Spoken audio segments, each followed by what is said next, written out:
like a goblin version of 8-whack. We got some whirly boys up here at the top end. We've got fetch lands that are not only enabling Grim Lavamancer to activate more quickly, but they also enable a small green splash for Destructive Revelry out of the sideboard. Pretty typical Goblin Grenades, Lightning Bolts, etc. after that.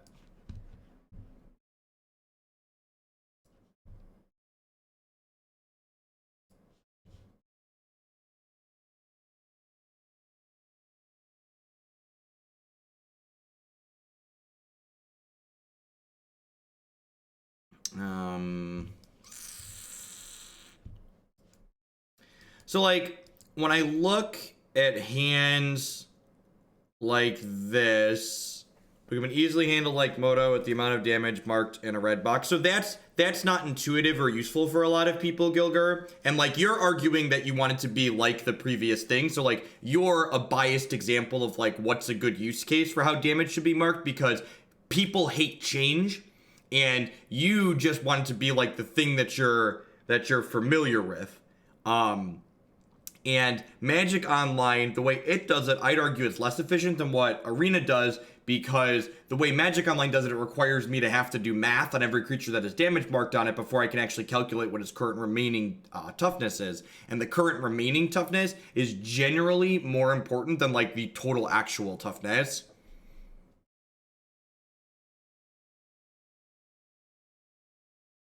So hands like this, even though there's 4 lands, I like to think about this like, if I got rid of one of these lands, is my remaining 6 a good hand? And I don't actually think my remaining 6 is particularly good. Like Loyalist, Chainwhirler, Goblin Grenade isn't a great 6, so I'm gonna go ahead and go to an actual 6 and try again here. Sand could be okay. Needs a couple of lands here. We'll keep.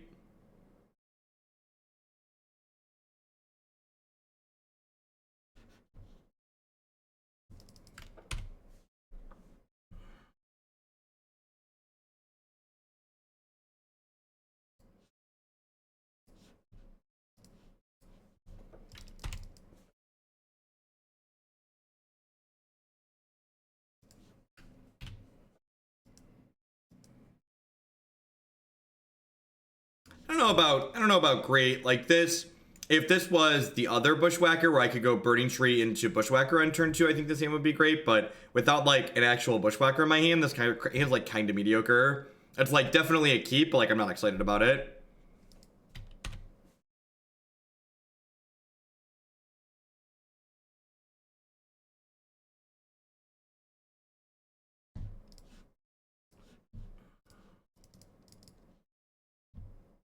So if I hadn't drawn the Goblin Guide here, I think I would have just whacked this turn and attacked for 4. But since I drew the Goblin Guide, I can go BTE into Guide attack for 3, which seems fine. And then next turn I can kick it with Bushwhacker and get some damages in.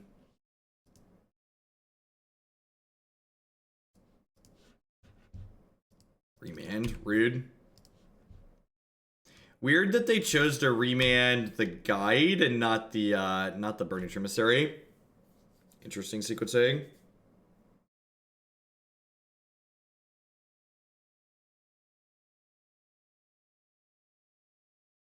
We're missing Hallowed Fountain. You can never be missing Hallowed Fountain. You could have correctly not registered one. That happens occasionally.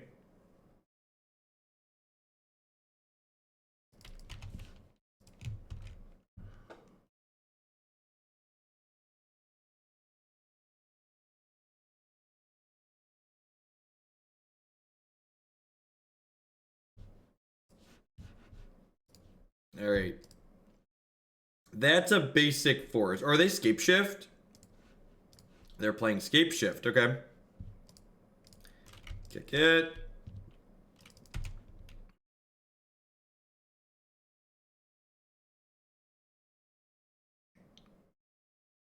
Another remand here, sure.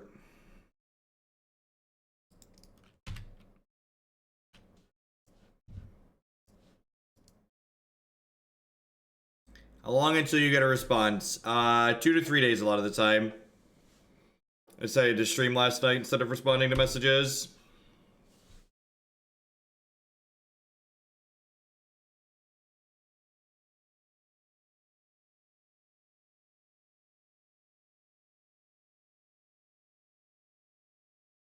So if this Bushwhacker resolves at some point, it represents 5 extra points of damage on top of the 5 we have in place. I could potentially put them to 2.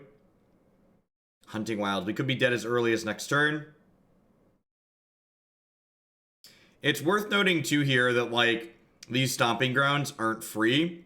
Like if I, the Broken Lawyer, thank you for the 4-month resub there. I appreciate that. Welcome back. Thanks for the continued support. Thanks for keeping me employed here. 1 mana creature. That's lethal, right? So if I cast this is 6. This is 7, 8, 9, 10, 11, 12. It's exactly lethal. So this is 5, 6, 7, 8, 9, 10, 11, 12. Yeah, exactly lethal. God bless you, little Reckless Bushwhacker. Y'all feel a power surge going on? Kick it! Do do do do do do do do do boo boo.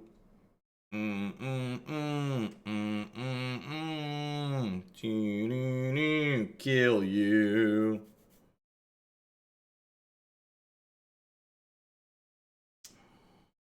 You could be dead now, please. The old Exaxes.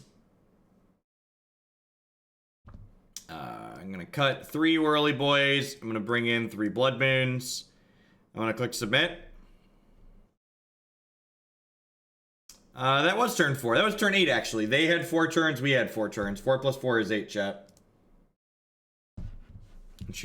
And you. Your great skulls must have been real bad if you don't know 4 and 4 makes 8. Come on now.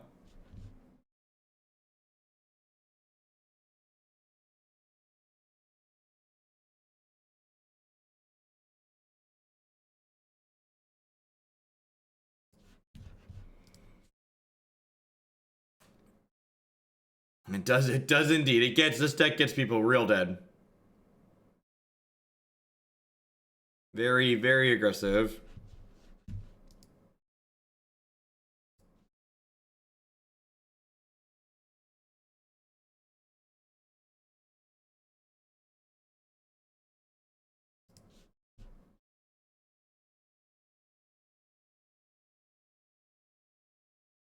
Makes 5 for me and 3 for the Belgium government. God bless.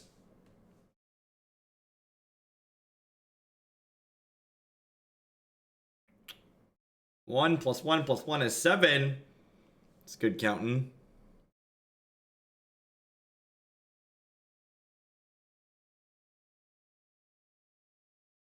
They aren't dead by turn 4, you scoop. You usually have 3-2 when I play it. Sounds like a modern deck.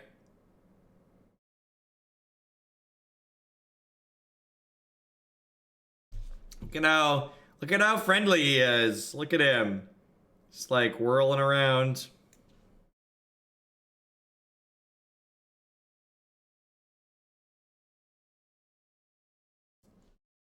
Okay. Let's do it. And these Stomping Grounds love us.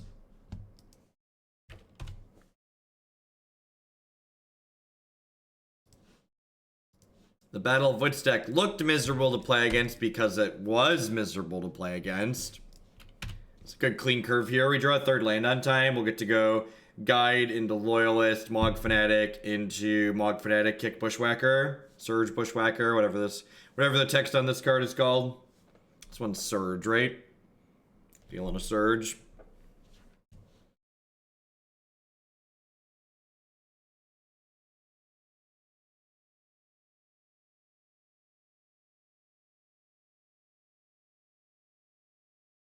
We gave them a Valakut. Giving them a Valakut's like not really giving them a card.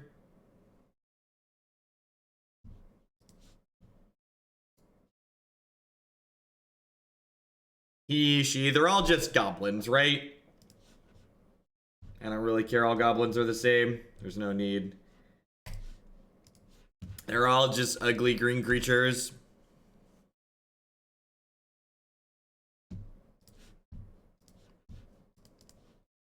Alright, Legion Loyalist, Mogg Fanatic. Who's ready? Who's ready to get Anger of the Gods next turn, chat? I know I am. Like, my opponent kept their 7 and hasn't why, Goblin Guide? Why?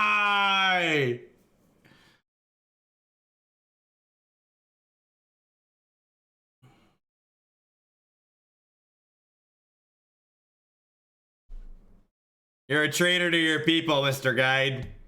You're a traitor to your own kind. Alright, can I have a mountain, please, so I can surge this bad Mamma Jamma? If we had a mountain, we could win this. Alright.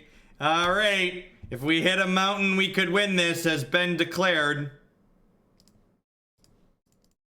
Alright, crack him for 4, putting him down to 7. Mogg Fanatic leaves them at a virtual 6. Alright. Ready to smash? Get him. Get him!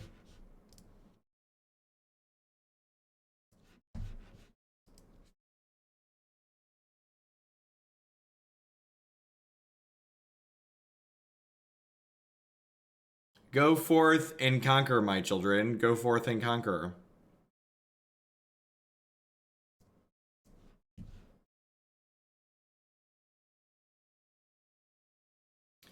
So, like, if they Baloth here, they end up at 9. Usually these decks have a pile of Baloths on the sideboard. Yeah. This is a good curve for them. Hopefully, if I draw, like, another mountain here, we can go, like, double whack. Double whack is lethal. Can't imagine it wouldn't be. I haven't done the calculus, but I'm imagining that this is lethal. I don't really want to live in a world where this isn't lethal, so I'm just going to assume it's lethal, let my opponent sort it out. They block 4, they take 3, 6, 7, 8, and then this is for exactly 9. Just the good, clean, exactsies you on 4, through sweeper on 3, into Baloth, gain 4 on 4. Nice Valakut deck. Just the good, clean exactsies 2 games in a row. Pick your stuff up, opponent. Are we done here? We're done here.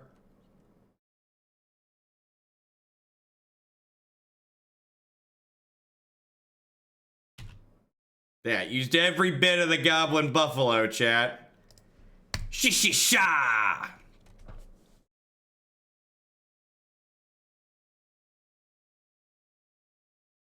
Used every little bit. Good clean love in. 13 minutes. All right. 13. I feel like it's 13 minutes. That feels like it was a long match for this deck. Anybody else feels that way? I feel like we can pull that down, right? 13 minutes feels like a lot. Shame. The only person that should feel shame is the person losing to my pile of white bordered mountains, okay? What's going on, Trey?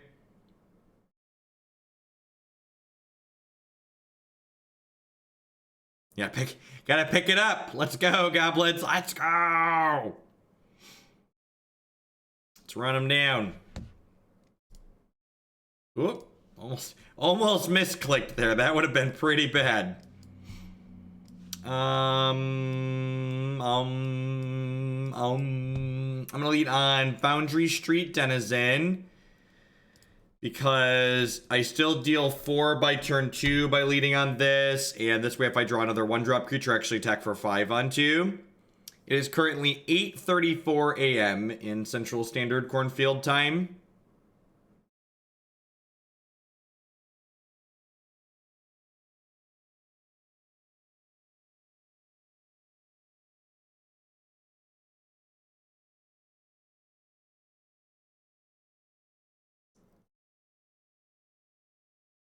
White bordered mountain. Red 1/1 for 1. Go.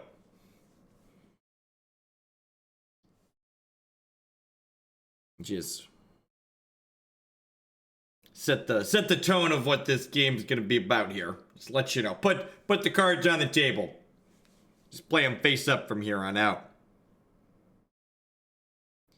Get up. Come on, get down with the sickness. Get up. Come on, get down with the sickness. Open up your hate and let it flow into me. Do do do do do do do do do.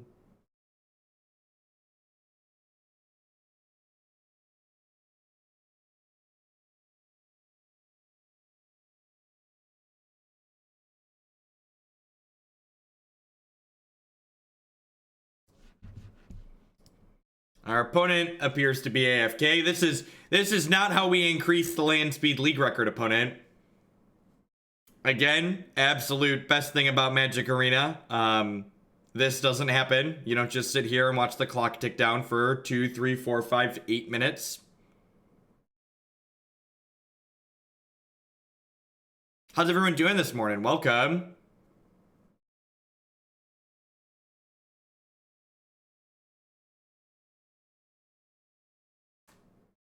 Should only use the count the time I've used. If we only count the time I used, my average league would be like 30 seconds. Just super quick. My time used to my opponent's time used often like 3 or 4 to 1. Probably more than that, honestly.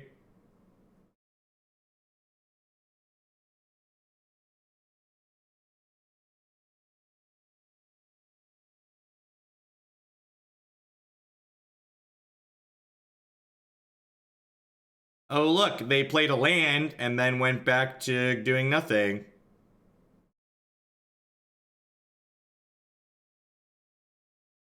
Yay, magic!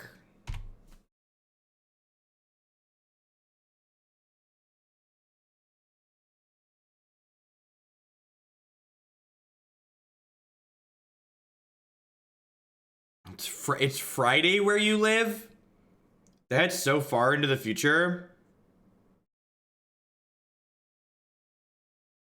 I mean, I kind of have to handle them okay, right? Like this is. I don't really have an alternative. It's just like this is what I got. This is what we got to work with. I wonder if our hand's gonna be quick enough on the draw against Dredge. Steam Flogger Boss with the $3.66 donation.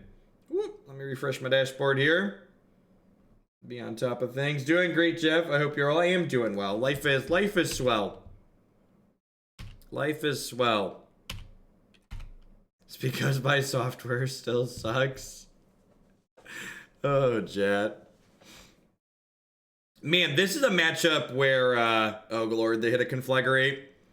This is a matchup where Creeping Chill probably just dumpsters us, right?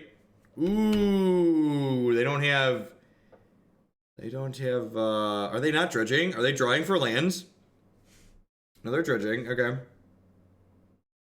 They didn't hit a chill though. They didn't hit a chill, so we're gonna send a bolt upstairs here. Hopefully we draw 1-drop next turn and get to go like 1-drop whack, kill you.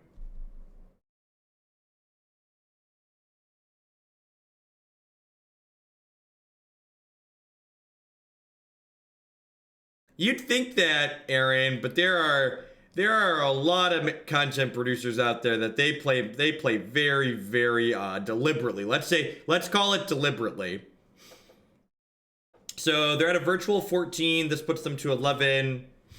Next turn, I'm gonna attack for 6, 7, 8 at the very least, and have a bolt up as well. So I think this fetch land actually puts them dead.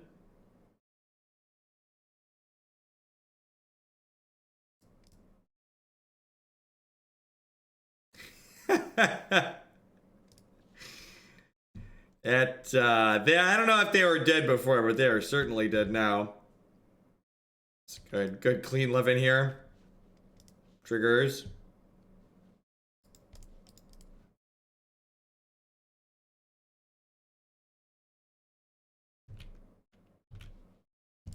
Deliberately is the buzzword they use on coverage when someone's just like slow as molasses, because they can't say it's slow play because like slow play has to get a warning. Although let's be honest, there's a lot of things that are on coverage that should be issued slow play warnings. We do not issue slow play warnings aggressively enough. Blow you up.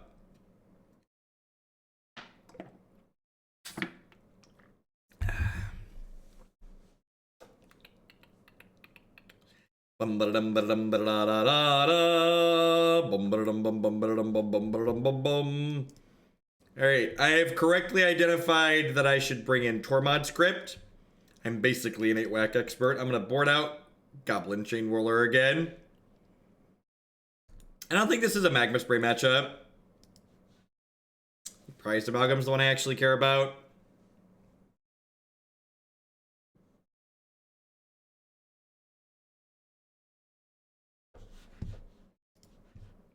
Goblin Grenade's a messed up card, chat. It's really, really good. Five points of reach is a lot of reach. Lordy, could you imagine if Roast hit the face? I mean, Modern's all about drawing your sideboard cards, right?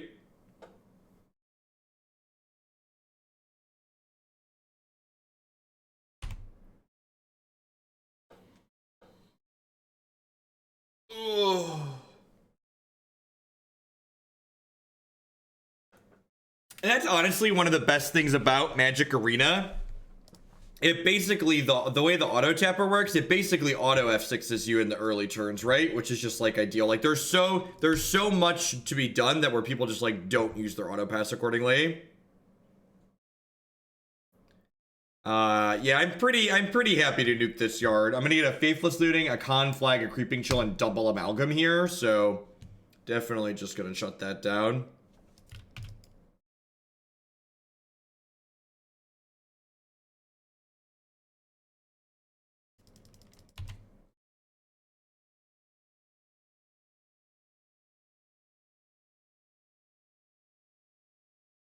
Been watching other streamers, big people in the game, and for some reason they think selling out is a bad thing.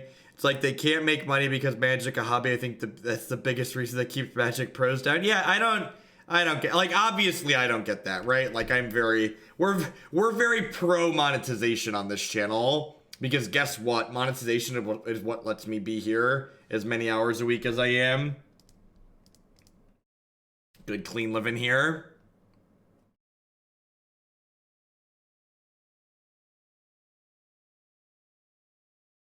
So it's a weird culture that we live in that like you're like not allowed to enjoy your job or something. And I get that not everybody gets to enjoy their job. I appreciate that I'm very lucky that I'm able to do that, but this is definitely a job, right? Like I'm here because I'm not here as often as I am because this isn't making money.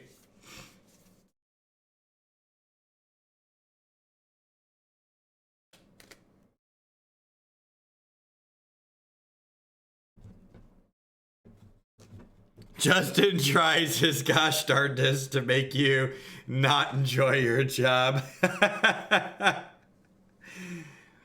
So that game was a good example of why Dredge is busto, right? Like I crypted double amalgam conflag chill and like they flipped up double chill amalgam narcomoeba in the same turn.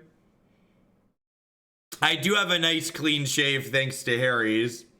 I'm gonna be honest, their program with like restocking you with blades via the mail is kind of nice, right? Like I'm definitely someone who like when you buy a pack and I buy a pack of reeds, it's like the first blade lasts 2 weeks, the second blade lasts 2 weeks, and the third blade lasts like 6 months until I finally remember at the store that I need to buy new razors.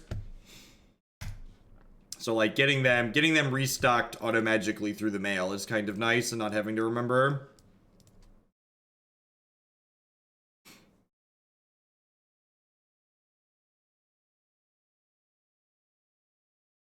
I don't think I can keep this, unfortunately.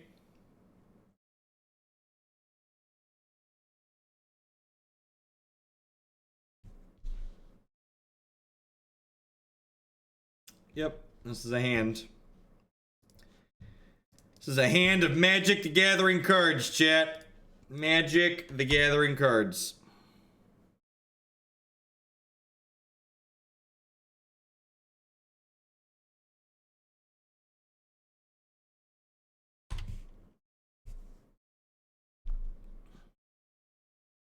Haven't shaved since June. Yeah, I can't. So, like, this, my actual beard, I, like, trim with the electric razor to keep it down every so often. But, like, if I let my neck grow out and, like, my cheeks and stuff, I hate how it looks and feels.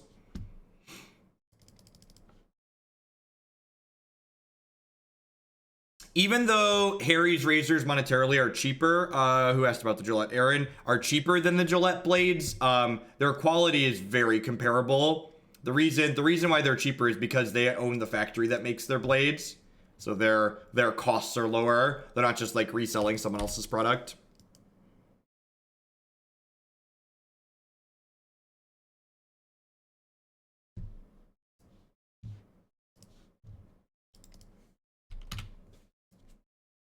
They must have Cathartic Reunion, right? Or a Lightning Axe. I'm expecting to get like Cathartic Reunion or Lightning Axe tier. No Faithless Looting on one, or Shriekhorn or Neonate or anything like that. Means they have a strong start in a different way.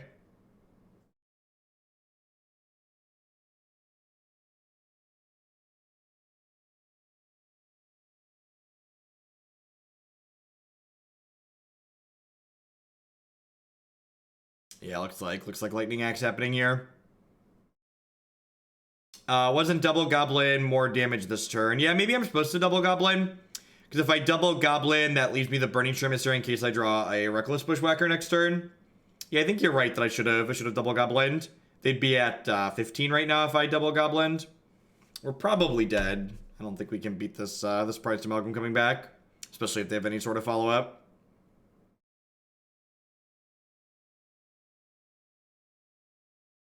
Yeah, it's weird. I don't know. Like I said, like, I saw, and I'm not going to point to, I saw some other content creators talking about, like, how big you have to be to get advertisers, and I think a lot of people just, like, undersell themselves. Like, if, like, I'm making enough money for this to be a job, but, like, in terms of, like, actual viewer count, especially compared to, like, some of the other people who are larger than me, like, I definitely have, like, more sponsors and advertisers, right? So if, like, I can pick up sponsors and advertisers like I do, I think a lot of people, especially larger ones, are underselling themselves. I think we're just, like, pretty roasted here, right? Like, there's no way I'm beating this 3-3. Especially when they're at 19. This is exactly the style of match where Creeping Chill is just, like, thoroughly absurd, right?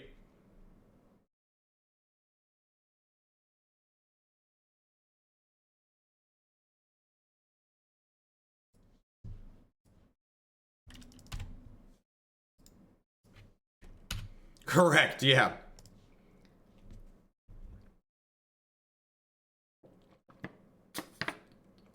Yeah, that's true too. There's a lot of people that, if I saw at my old job, they're just like afraid to ask for more money.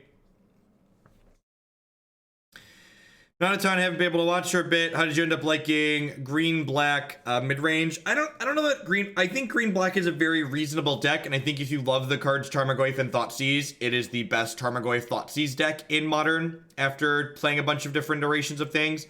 But I don't think that I would play it again at a tournament just because I don't think I would play it again in a tournament for a lot of the same reasons that I wouldn't play like Jeskai Control or Blue-White Control at a tournament. And that's not to say that those decks aren't good. Jeskai Control, Blue-White Control, Green Black are all really good decks, but I just don't enjoy the, okay, I'm going to keep my hand with Fatal Pushes in it. My opponent goes turn 1 Tron Land or turn 1 Colonnade. Okay, I'm going to keep my hand that's Goyf Liliana and my opponent's going to go turn 1 Faithless Looting.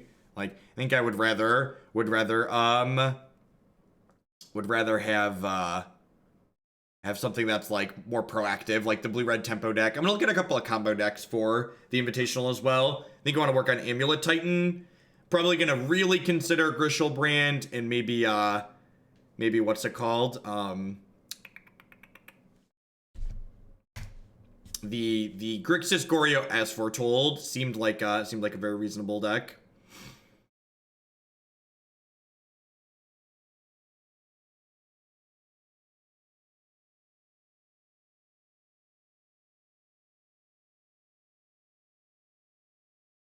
No, I wrote off Abzan tokens while I was working on decks for Columbus. That was one of the decks I was considering for the Columbus Open, and I think it's just like not quite consistent enough.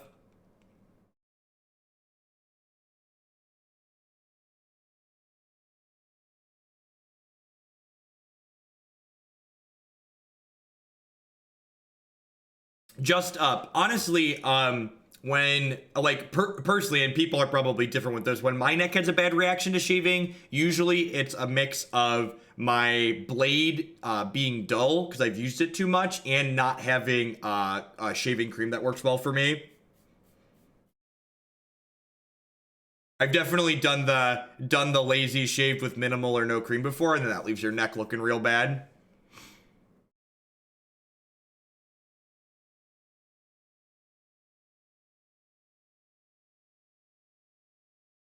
I really don't want to play KCI yet. I mean, I really don't want to play a deck that gets hosed by Artifact and Graveyard Hate. Which is why I don't want to play Dredge. I actually really like Dredge as a deck, but I don't want to lose to like Rest in Peace and Leyline.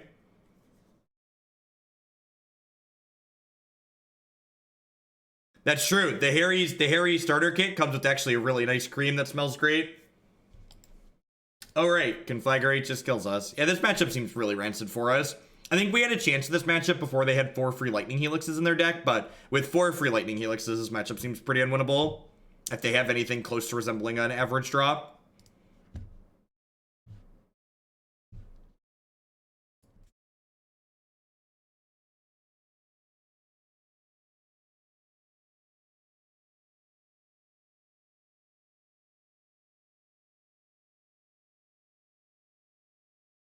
Happy quarter of a year. Can't wait for SCG Con. Kyle, thank you for the 3-month resub there.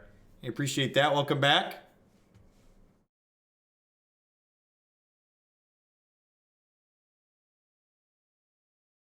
Yeah, I understand that for sure.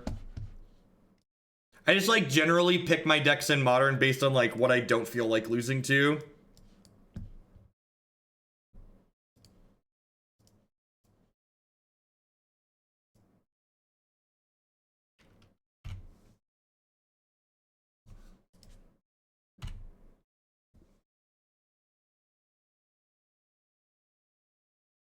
Honestly, I might poke at green black elves some more too. I might just like break my rule and not play a feel smart deck at the Invitational.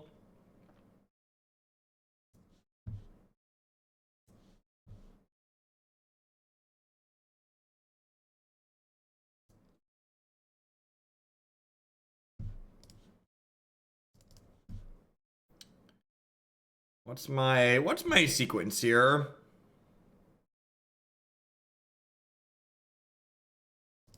I think it's just Burning-Tree into Foundry Street.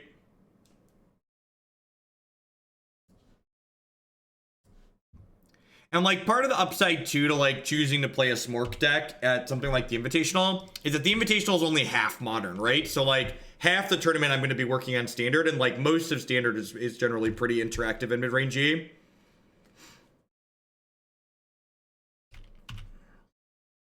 It's very powerful, Mike Jones.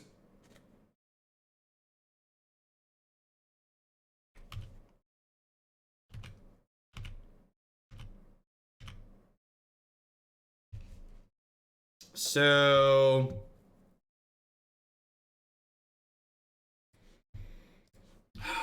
I get to Whirly Boy here, pump this up, hit them for 5, 6, sacrifice the Mogg Fanatic, kill the Devoted Druid here. I honestly want to work on Grixis Gorios a little bit, chat. I think that deck is sweet.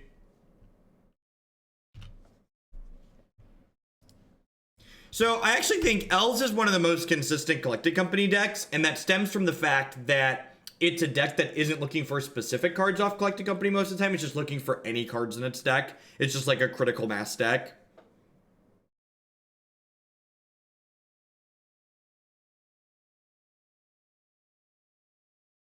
Yeah, I did Pikes. You were actually the first donation for Green Black Elves. Your 1K added Elves to the queue. And then someone else actually bumped it with their tier 3 last night, so it's at 52.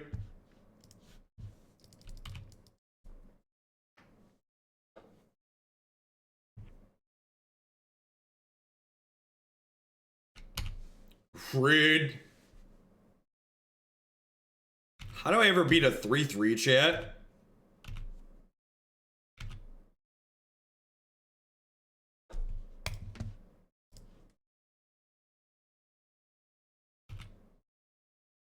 You smork it. Smork harder.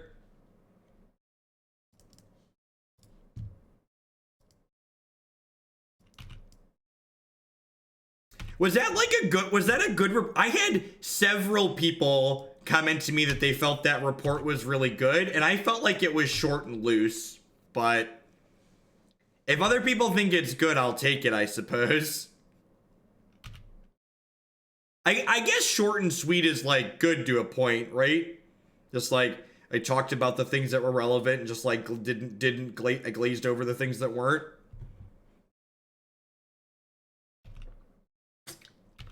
All right, they're at 12. I assume they're gonna block here. They take 2, 5. Yeah, they're just dead no matter how they slice this. Is Growbots? No, I don't think so. So Jeskai Control and Blue White, the Celestial Colonnade decks, are the decks that better players tend to favor, and there's gonna be a lot of those decks at an event like the Invitational. And generally speaking, I don't like to play decks that are dogs to the decks that the better players like to play, because those are the matches where you really need that edge.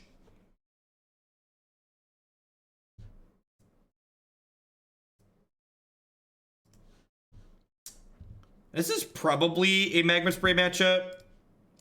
Honestly, I could see it being a Roast and Abrade matchup too. Need to kill the Druid most of the time.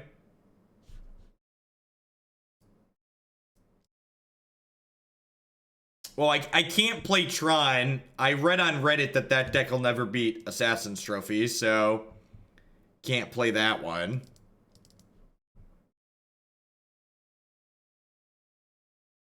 I think I'm just gonna trim 2 early boys for 2 Magma Sprays here. This is definitely a deck where you don't want to board too much. You'll just like dilute your primary game plan. Morning Full Metal.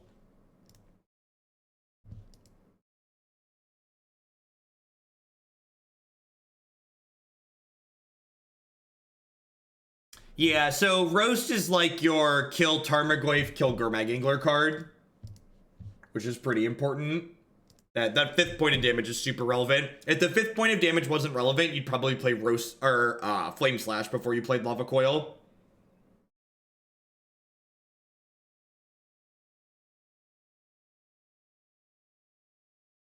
Yeah, seems fine.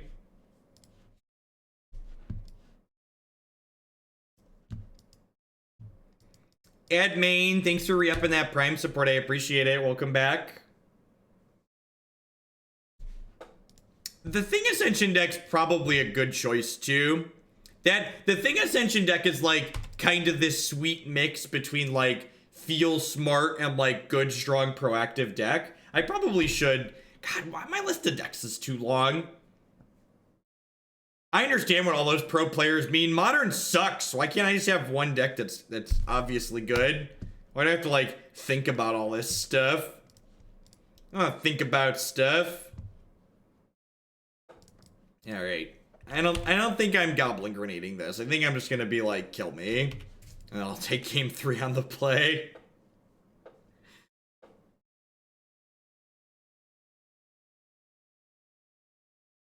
Are there feel dumb decks in Modern? I mean, you could argue every deck that's not a feel smart deck's a feel dumb deck.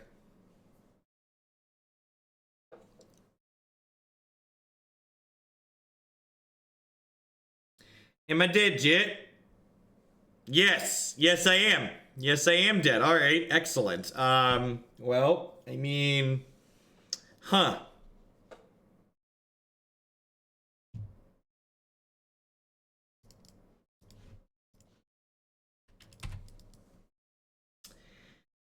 Yeah, I mean, I can kill the Druid, but the problem here is I have to, like, kill all their subsequent creatures as well. And, like, I'm not close to actually killing them is the issue.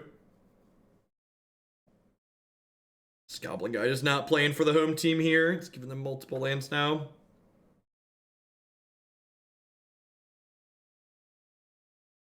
Yeah, the Whirly Boys could potentially keep the board clear, but, like, Kitchen thinks the game is over. That doesn't matter. Land. Ew. All right, clean it up.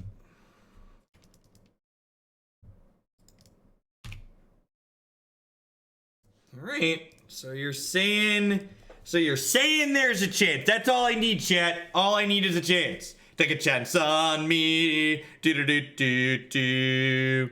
Do do do do do do do do do do do do do. Alrighty.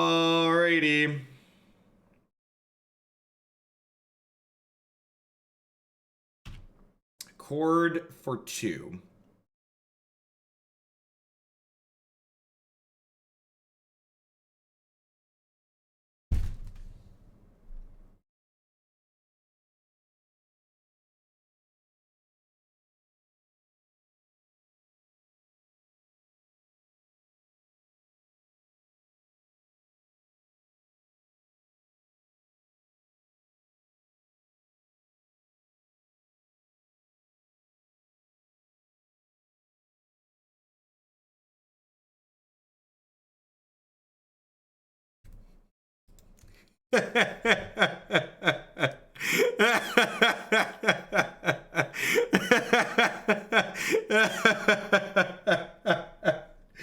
Oh, magic.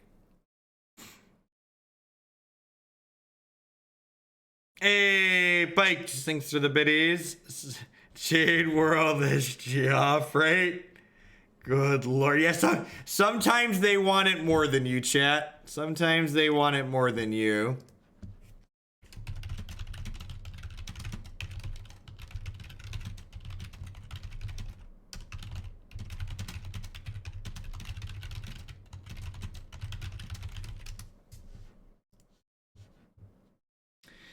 So, like, I don't actually think I'm supposed to board in Revelry here.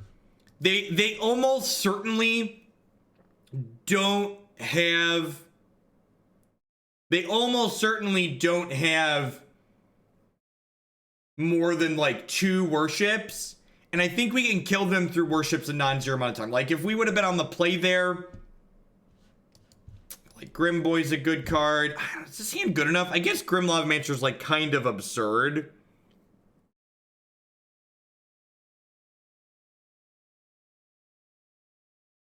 Grim Boy's kind of absurd.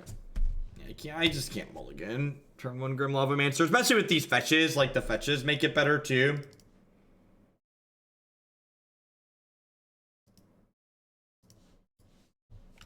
It's like Grim plus a bunch of food for him.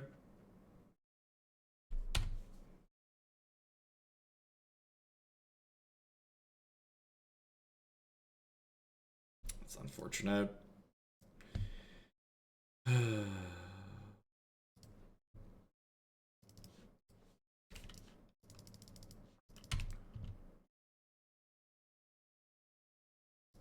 Yeah, they have no way to search up the revelries, etc. I know, like, it feels bad emotionally to have lost that game that we just lost. We're, like, a super strong favorite if they don't have, like, worship into the... Honestly, it wasn't even the worship, right? Like, we would have beaten that. They just needed to, like, not have Forged Ender. But I don't think that that's worth bringing in the other card.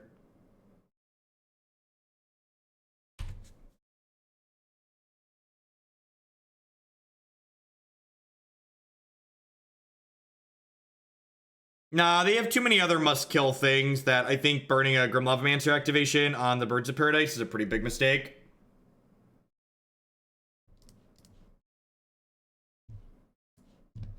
This is a deck where they have a mana dork you have to kill, so, like, killing the one you don't have to kill is generally wrong, I think. Ziggurat, thanks for the 5-month resub there. I appreciate that. Welcome.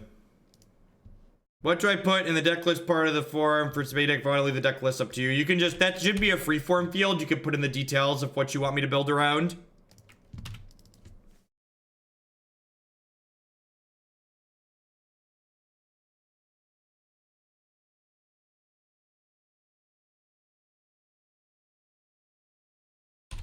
The Druidon 2 there is actually a really great example of, like, why we shouldn't kill the bird, right? Because, like, I don't have the things to, like, kill a bird and a Devoted Druid. So, like, they'd potentially have infinite mana this turn.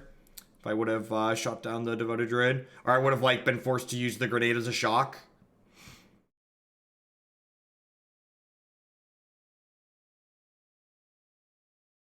Now, in general, I tend to prefer to favor mid-range decks.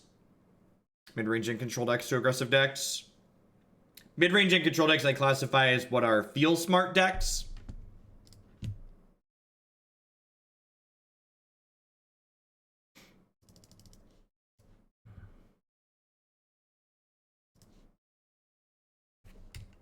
Whirly Boy's been pretty good.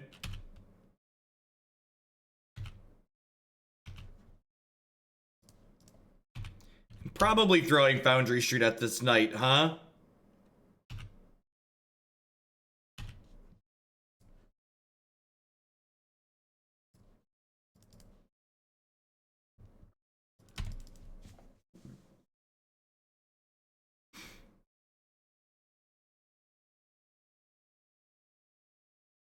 Is Mardu Pyromancer an awkward spot? Mardu Pyromancer's fine. Mardu Pyromancer just like the interactive decks in Modern just like have a lot of the same problems as each other, right? You just like have your cards line up bad and then you feel bad. Feels bad, man. All right, show me the way, little guide.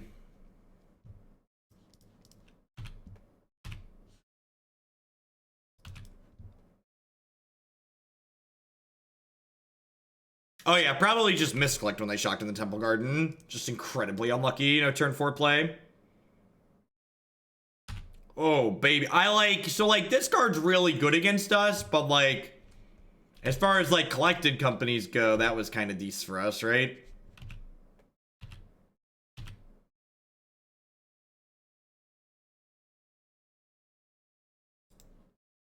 Show me worship. Show me worship.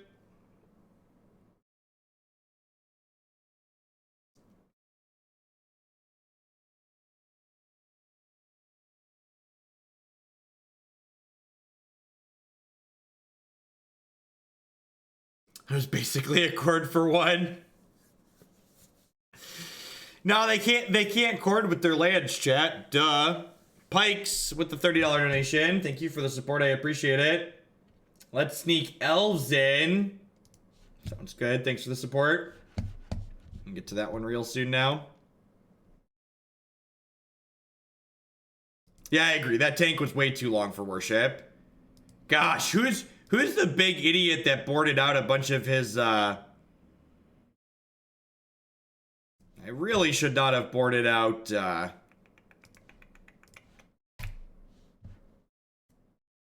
Whirly Boy, huh? I trimmed 2 Whirly Boys.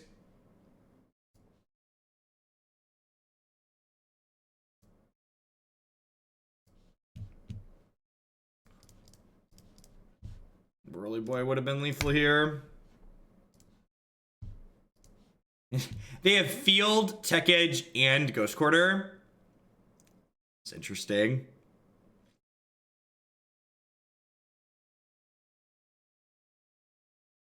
Yeah, Streamlabs did A+ with the animations.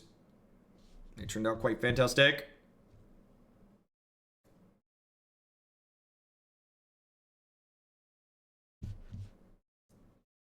Well, Tech Edge isn't even good against Tron, right? That's like one of the reasons why you don't really see it. Yeah, Valakut's the reason to be playing Tech Edge.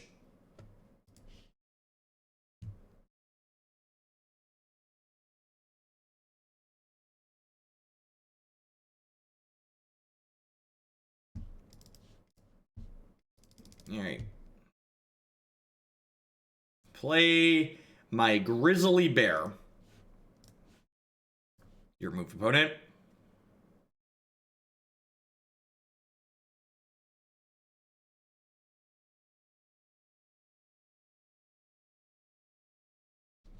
Yeah, we're trying to fade worship at this point. Kitchen Finks also be pretty bad for us, but worship and Finks are the 2 cards we're kind of scared of.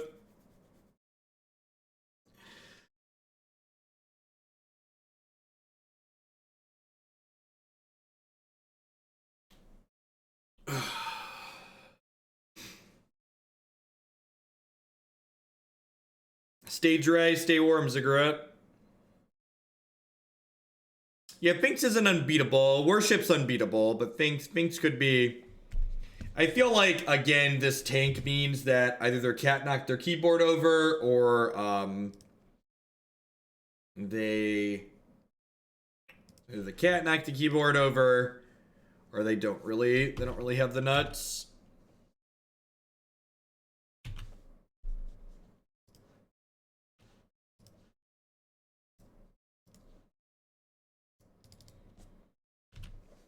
All right, 4 lethal attackers.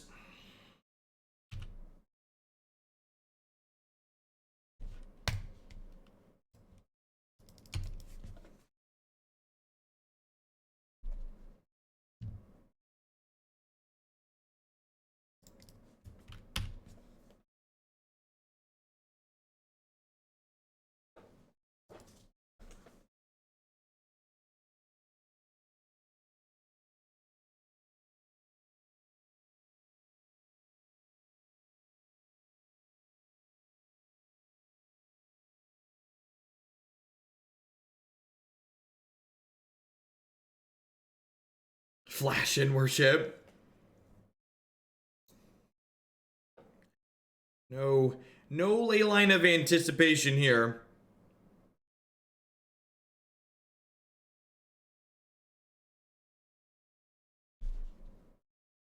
They have a chord.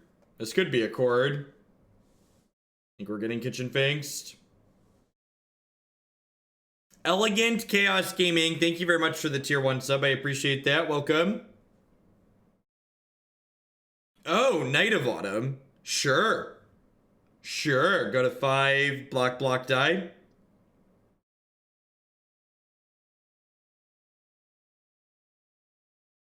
Oh, they can sacrifice the Forge Tender to not die, right? They can sack this, prevent damage. So they're gonna go to 2 here.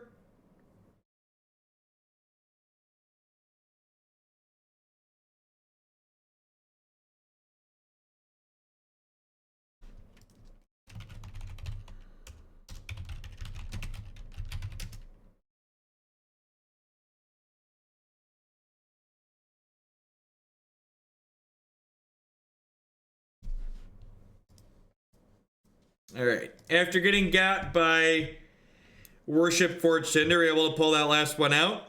2-1 in the league here with this deck. While we're waiting for the next match this league to pop, I'd just like to thank everyone for hanging here this morning. Welcome. My name is Jeff Hogan. I'm a full-time stream, meme, magic content producing machine here on Twitch. I'm here streaming Magic 30 plus hours a week. This deck, like many of the decks that we play here on this channel, is a viewer submitted deck list. If you're interested in finding out how I can play one of your decks on stream at some point in the future, be sure to check out bit.ly/HoogleSellout or the submit deck link on my website, jeffhoagland.com. Past submitting decks, you can support my content by subscribing to the channel as well. I love streaming Magic and I love doing what I do here, but my subscribers are the people that keep me employed here full time. I wouldn't be here day in and day out without their very wonderful support. And of course, lastly, you can support my stuff by checking out some of my very wonderful sponsors. MTGOtraders.com. I'd love to buy and sell some Magic Online cards with you. And if you use code Hoagland PayPal at checkout with them, you'll save 8% on your singles orders there. CoolStuffInc.com. Buy and sells a lot of cool stuff, including TCG singles using promo code Jeff5. You can save 5% on Magic, Pokemon, Warhammer, and Yu-Gi-Oh cards with them. BCW Supplies. Would love to help you protect your very valuable Magic the Gathering cards and other gaming products. They do sleeves, deck box, and all sorts of great stuff. And you can save 10% on your orders at bcwsupplies.com by using code Jeff10. And of course, Lisa would like to get you on your way to a better night's sleep. Christy and I have been sleeping with Lisa for the last 3 months now, and we really love it. I don't think we'd ever go back to traditional pillow top mattress. You can save $160 or more on your new mattress with them by checking out links bit.ly/HoogleBedUS and bit.ly/HoogleBedCA. We have our new sponsor this week as well. It popped up perfect timing, Harry's. Be sure to check them out for a nice, close, clean shave. You can save $5 on your trial kit with them. That's as little as $5. Using code Jeff Hoagland there. Heading 2-1 here with our pile of red aggressive cards. Seems pretty good. Wish I had the other Bushwhacker. We actually haven't had a Burning-Tree Bushwhacker on 2-hand yet. Not to interrupt the shield. Do I stream as a full-time? Yeah, I do stream as a full-time job. I've been doing this full-time since March, April, somewhere in there. That's when I put the kids in daycare. I did this part-time for a very long time. That's why for many years, my children were running around in the background because I was often just like playing video games and streaming while they were playing with their toys out behind me. Now there are plenty of non-ninjas that make a full-time living off of Twitch. And not even just in Magic, right? Like Magic's probably arguably smaller than a lot of other games, so like there are several people who stream Magic as a full-time job. Daycare's actually been really good for the kids. Declan really loves it. So daycare's basically like private preschool for the most part. So they have like formal lesson plans and stuff like that. And I don't know that I would like to do it. Like we didn't, one of the reasons why I quit my full-time job when my oldest was born, we didn't want to put like a newborn into daycare, but like they're 3 and 4 now. So like getting that social interaction is good for them. Consistently being around other children. Are there any others than me and Caleb and Newmont who are full-time? I think the 3 of us are it for just like full-time just Twitch.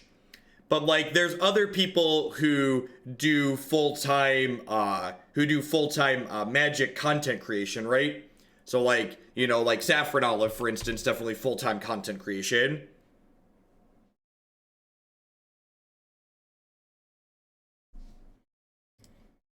See, I don't know if Todd and Jim, I would really count them as full-time Twitch streamers, right? Like, do either of them even come close to touching 30 hours a week when they stream? Actually, this is a really easy way. I don't know if they make full-time money as a job, but you can see if I click on Magic here and go most watch, I can sort by stream time. So for, you know, the last 7 days, these are the people who have streamed. Does that work? Where am I up there? Have I not?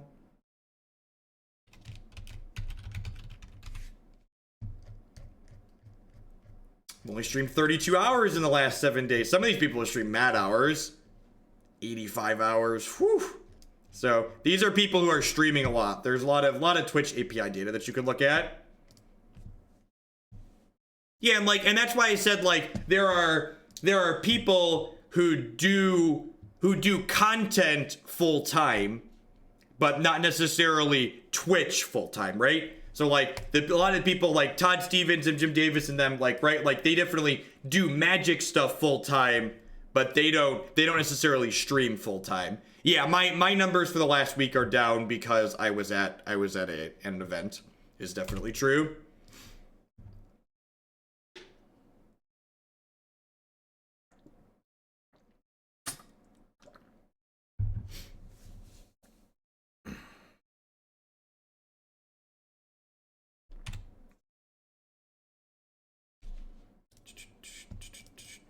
Remember, our only green cards are in the sideboard, so let's just fetch out basic mountains. Correct, that is true too. So, like, if you look down there, there were a couple of names towards the top for people who I hadn't recognized. So they're streaming a lot, but they're probably not making a full-time income from it, right? And Twitch subscriber numbers are the main way, especially that Magic streamers make money from Twitch. Like, we don't have strong enough viewer counts to like make a ton from advertising. I make a non-zero amount from advertising, but the majority of the money I make is from what's it called? Is from subscribers.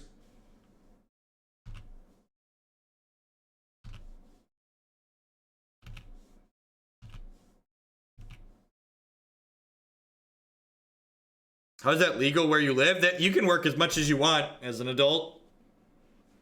Heck, I work 80 hours a week a lot of weeks. Do I even run ads? I mean, I have these down below me. I don't manually run Twitch ads very often, so I make a very small amount of money from when you first load up the Twitch stream. There's an advertisement that you see. I make a small amount from that. But a lot of my ads are like manually handled because like manually handling ads like this makes me a little bit more than doing automatic ones. Because when I also sell ad bars like this, they also like go on my website and stuff like that too, and get re-impressions on my YouTube as well.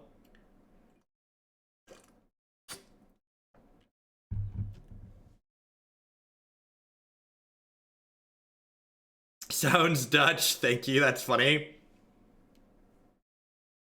I think Grimflayer is really bad in Green-Black Rock. I think enabling Delirium is not trivial, and I think people are already bringing in graveyard hate cards against you, so don't board cards that make their graveyard hate better.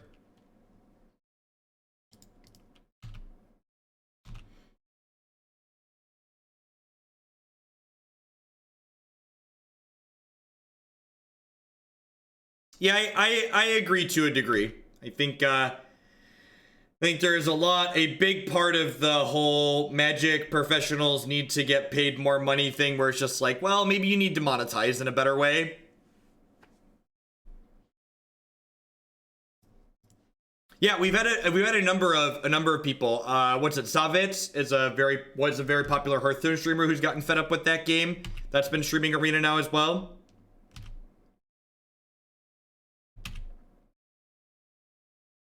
Whoa, they just took the hit? They targeted Fatal Push, right?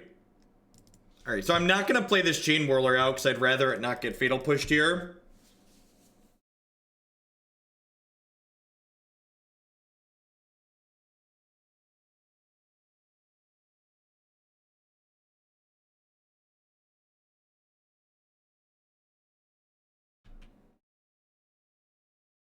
They're down to 2 cards in hand, have pretty awkward mana.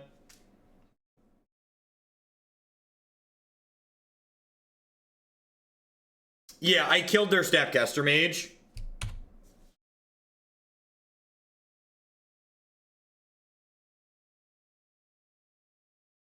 So, killing their Snapcaster Mage gave them Revolt.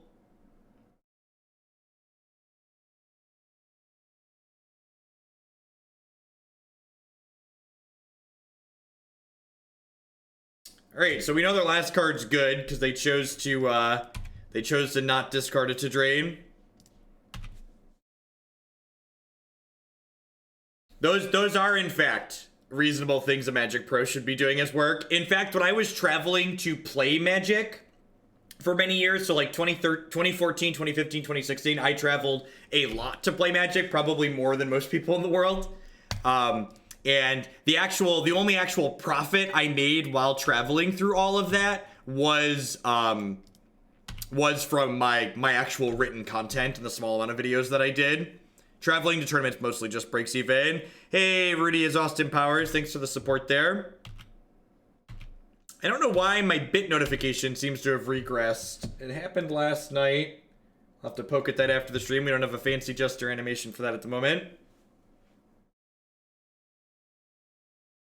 Yeah, it's definitely true, Jekyll Girl. Like, my opponent's colored sources are struggling because they can't field my basic mountains. Just like an extra jab that the white borders get in. Tassafish is scary here. Yeah, actually, it's funny. Matt and I joke around that the time I spent traveling around to play Magic for 0 profit was basically my unpaid internship for this thing that's now a job.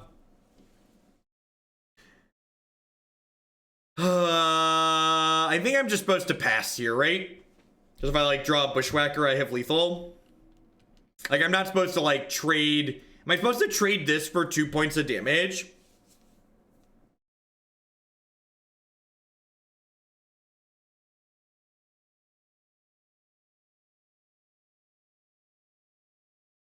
Well, Bolt's already lethal because I have the Mogg Fanatic in play.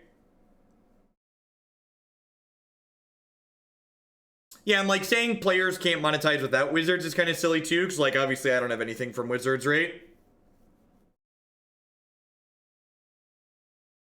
Am I supposed to smash here? So they block 1, they take 2, go to 2. Yeah, I'm gonna attack because it makes their fetch lands worse.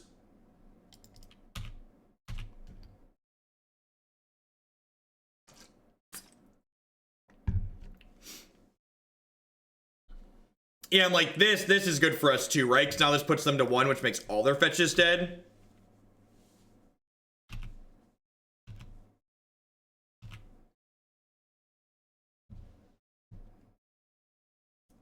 Flower Flourish is really sweet. Super powerful card. Think of Flower Flourish as a utility land. It's a tapped land in the early game, basically, and then it's a kill you card the late game.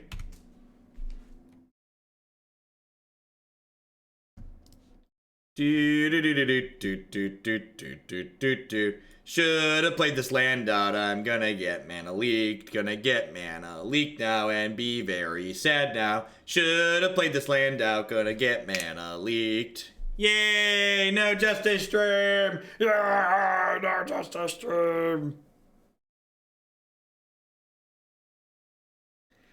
Hey, Hissland Go, thank you for the brand new Prime support. I appreciate that.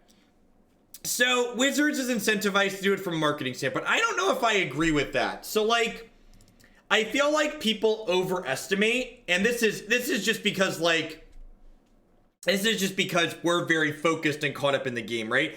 People, in my opinion, overestimate how valuable competitive Magic is to, like, Magic as a whole, I think. And especially as someone who has spent a lot of time making both competitive focused content and more casual focused content, I think that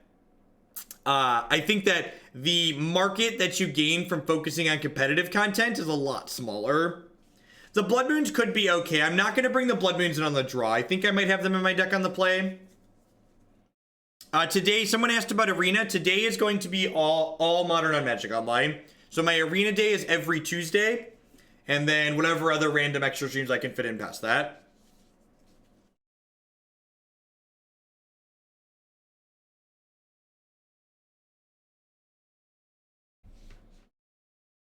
I'm going to keep this. Needs a land, but it's got a bunch of good spells.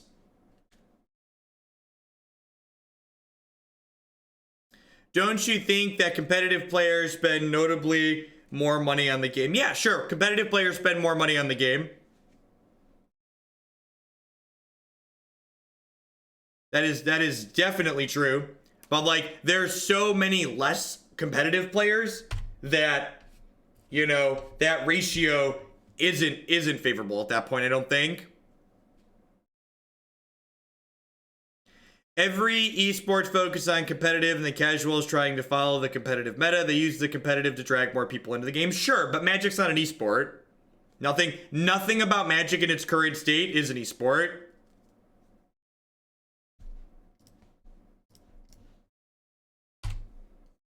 Now, maybe with Arena, we could push in that direction, but just like with paper cards on a table, we're not an esport, never will be until that changes.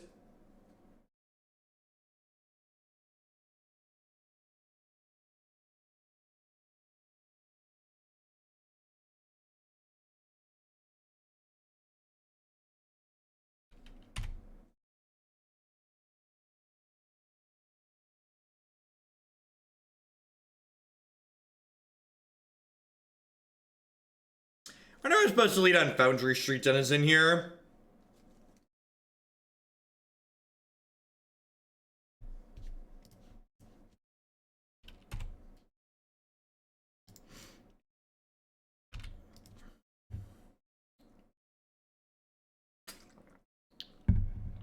And, like, obviously my experience is anecdotal. And even when I was playing really competitively, you know, I'm not William Jensen or Brian Kibler or any of those Hall of Fame players, but my experience as someone trying to monetize content that is purely competitively focused is very difficult to do.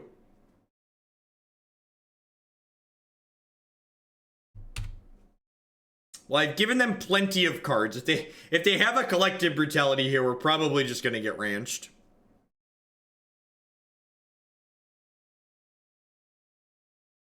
Sure, but, like, those singles come from booster packs, Triss. So, like, those single sales generate booster pack sales for Wizards of the Coast.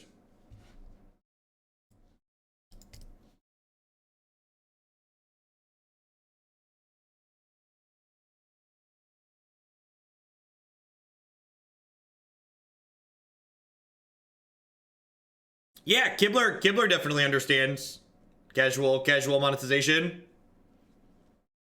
That's a large casual audience, because it has a free-to-play element, is a big part of why Hearthstone is successful. Hearthstone is successful in large part because of its appeal to the casual player. And that's not a bad thing, that's a good thing. It's one of the reasons Magic's successful too. And honestly, like, people have been talking about Artifact, the new game from Valve. There's been so much hype surrounding Artifact about it just being this competitive game as opposed to it being a good casual game too, which really makes me wonder and worry about how successful it can be as a whole.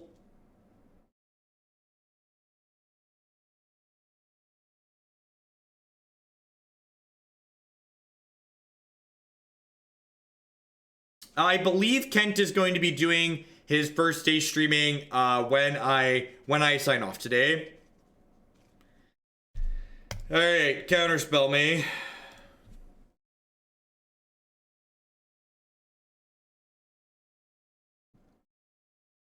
Yeah, barrier to entry is huge.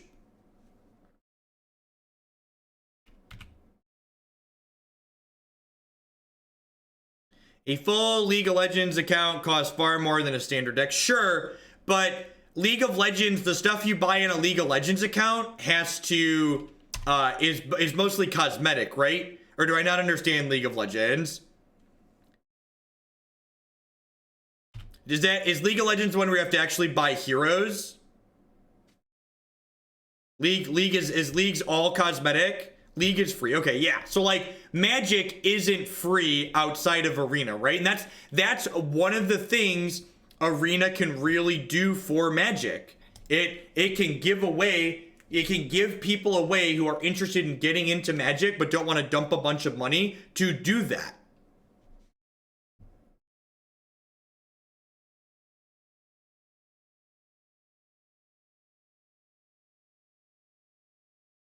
Sure, but like I'm not familiar with League of Legends, right? Like the default heroes you get are competitive, right? They're not just like, are the default heroes strictly worse than the heroes you pay money for? They're not, right? So it's not like, it's not like getting a starter deck for free and playing it against a standard constructed deck, right? It's random, they rotate. Okay, sure, yeah, that sounds like a great system. Okay, yeah, see, that sounds like a great... So comparing that to Magic is silly.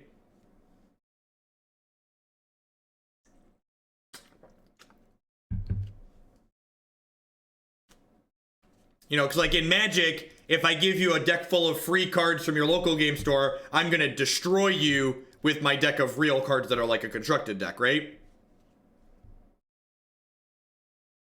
Which is, again, why games like that can appeal to more people. Which is, again, why Artifact's going to be interesting, because if Artifact can be successful while charging people to get in the door, it'll be setting a new precedent from a lot of other games.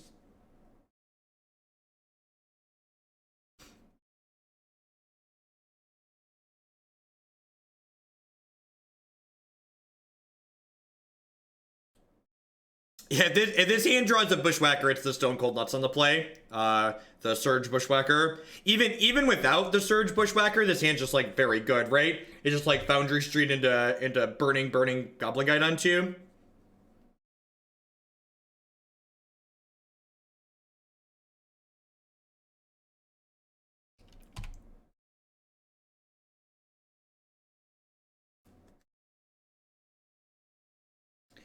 I'm gonna be honest, I've literally never played League of Legends.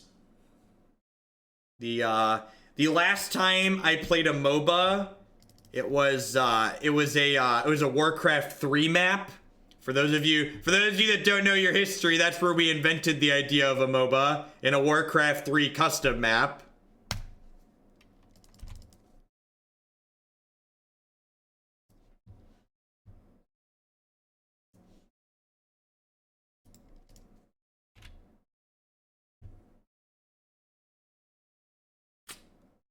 No, it was definitely Warcraft. It was definitely Warcraft. Warcraft had heroes in it. StarCraft didn't have heroes in it.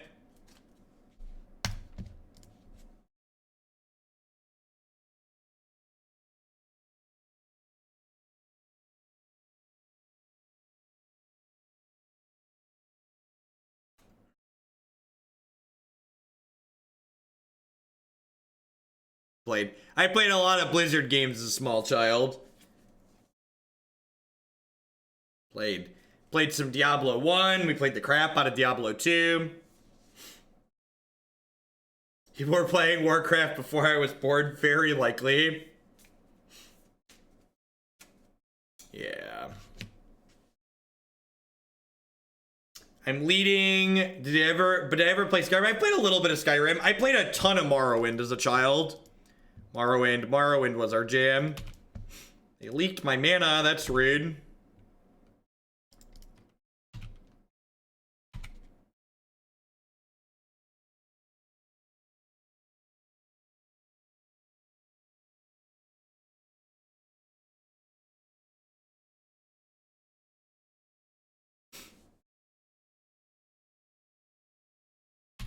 Oh no, not Mariana DeVille. How will I ever win the game now, opponent?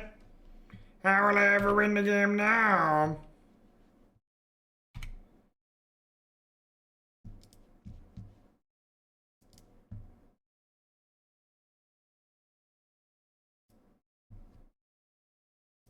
Yeah, in Morrowind you have to read the quest instead of just following the arrow. Did you host Dota games on Warcraft 3 people download, or did you just boot the people who didn't download the patch? I don't remember. It's been a long time. Alright, so if we get Damnationed here, we're going to be in a lot of trouble. But these are my cards. They're on the table. You do you, opponent.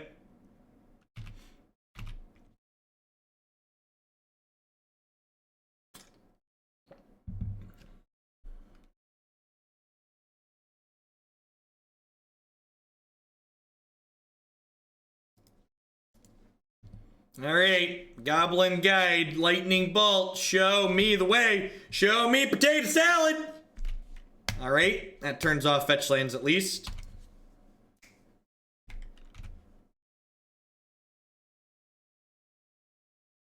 I think cutting Collected Company from the Allied deck is a big mistake. I think that was one of the things that made that deck close to playable.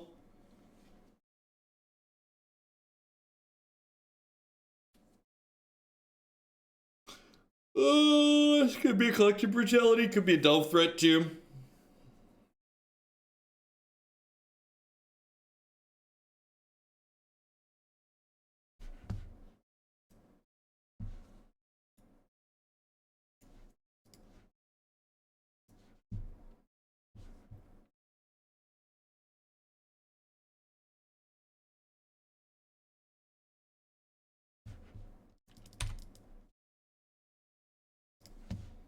Alright, Legion Loyalist. Beep, beep.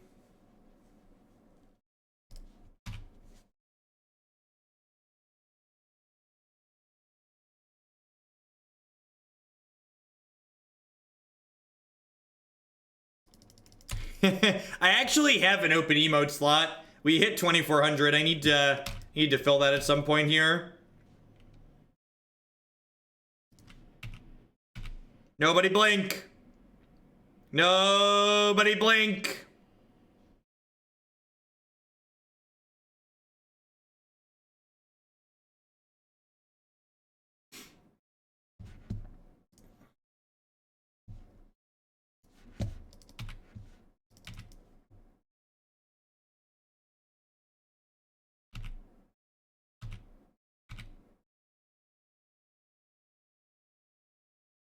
Stay very still.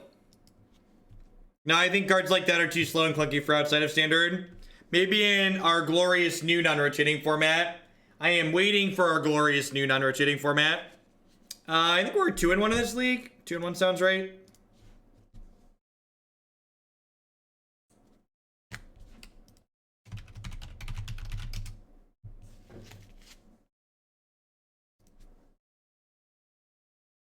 It's an incredibly rude opponent.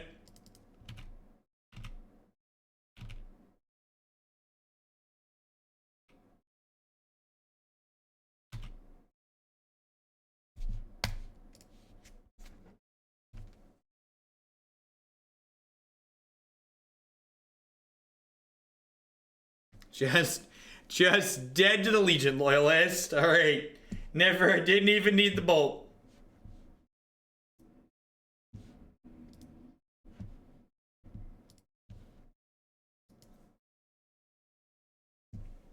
I think playing 25 lands with less than 8 utility lands is a recipe for disaster, Jift. If anything, I want a 6th creature land. I don't want less than 5.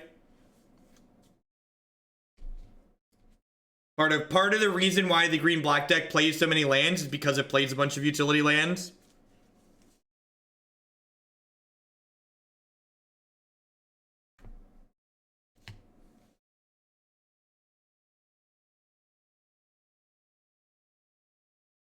All right, well, confirmed at least a 3-2 on the play, so likely to be 4-1 with some good ones. Oh, baby. Oh, baby. We haven't had one of these yet today, chat. We haven't had one of these yet today, chat. We're gonna get them. You ready to get them, chat? You ready to whiteboard or basic mountain the crap out of our opponent? Thank you for the support, Paul. It's been a good time. I like mono redding people on occasion is like therapeutic. Don't you dare spell snare me, opponent. Don't you dare hate fun. Yes, God bless you and your love of fun, opponent.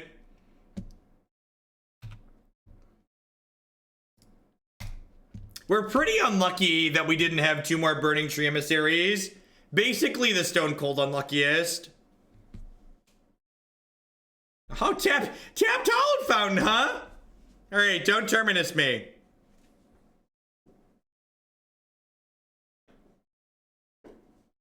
We like to party.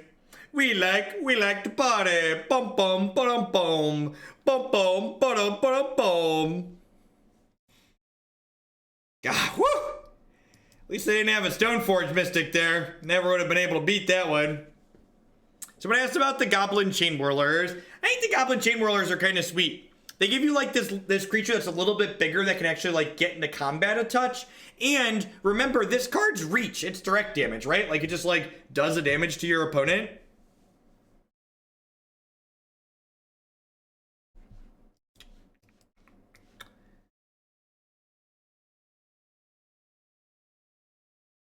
Sand is pretty bad, right? Yeah, it randomly just like wins you games against things like Lingering Souls 2, which is just A+.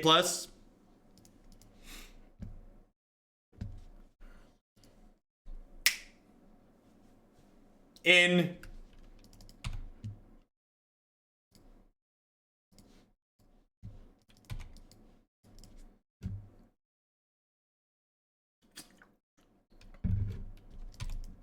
we did beat blue black. I'm actually gonna hold on to this for a hot second because I'd prefer to play 2 cards out here. Like they probably have like a mana leak, right?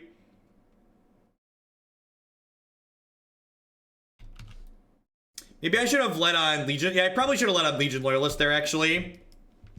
Bait that leak with it.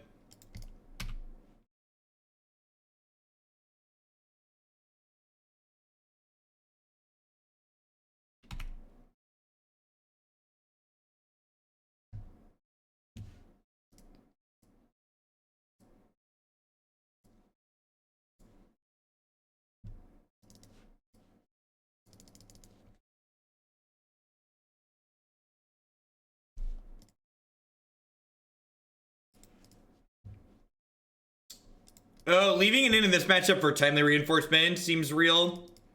Maybe I'll put some of those back in on the play. Bolt's not particularly great in this matchup.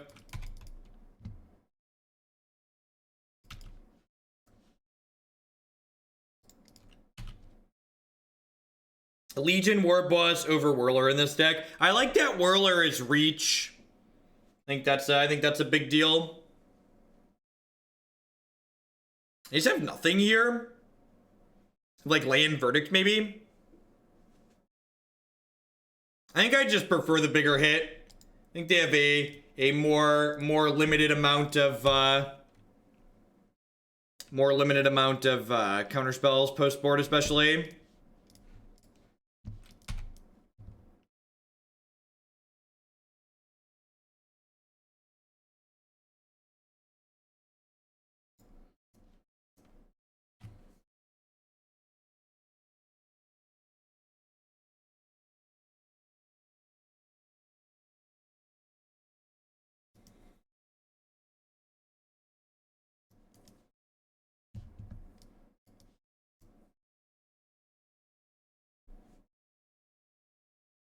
8 whack seems way too fragile. I mean, if you want a deck that's going to beat a 4-mana sweeper, this is not that deck.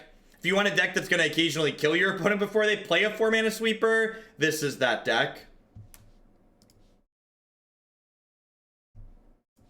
So like people again, and this is one of the reasons why decks like blue-white are always overrepresented in proportion to their power level, is people don't like decks like this psychologically feel bad. When this deck wins a match of Magic, it spends very little time actually winning. And when it loses a match of Magic, it spends most of the game losing. So this deck, especially if you're playing a tournament, you have a long time to sit there and stew on a loss. And it just feels bad.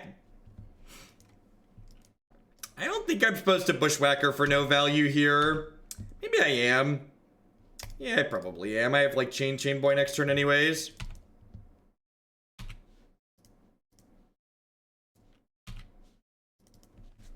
I don't know that Modern really needs extra support, Cicero. It's like the largest, most popular competitive format Magic has ever had. So not really sure we need to like push it extra. I'm gonna lead on this because it feels like they're holding a mana leak here. Playing our spells pre-combat because we want to trigger Foundry Street Denizen.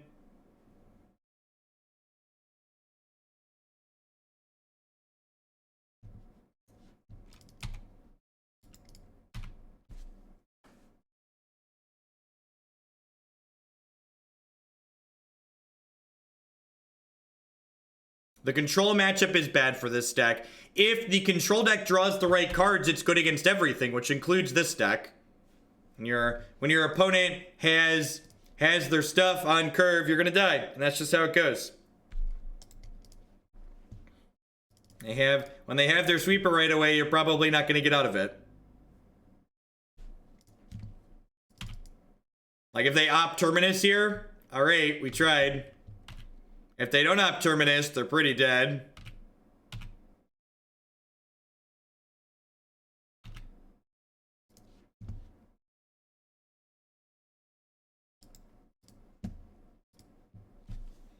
That's how it goes, you know? Like, I wouldn't call this matchup bad, but I would call it high variance, which is again just like that's how the blue-white deck goes, right? Like when we've played the blue-white deck a ton, it's a very high variance deck in these matchups. Like these matchups where it's supposed to be good, like you hit the Terminus by turn 3 or you die most of the time. And if you hit it, great, you win, and if you don't, you die. 8 whack. This list is like pretty stock, right? The Chainwhirlers felt good pretty consistently throughout this league. The things that are annoying for this deck, lots of like derpy small blockers that are cheap, Chainwhirler cuts through like a knife. So, if you want to play 8 whack, seems like a very reasonable build. The green splash is pretty free because you want to play fetch lands to enable your couple of Grim Boys anyways. Seems sweet. All right. What are we doing?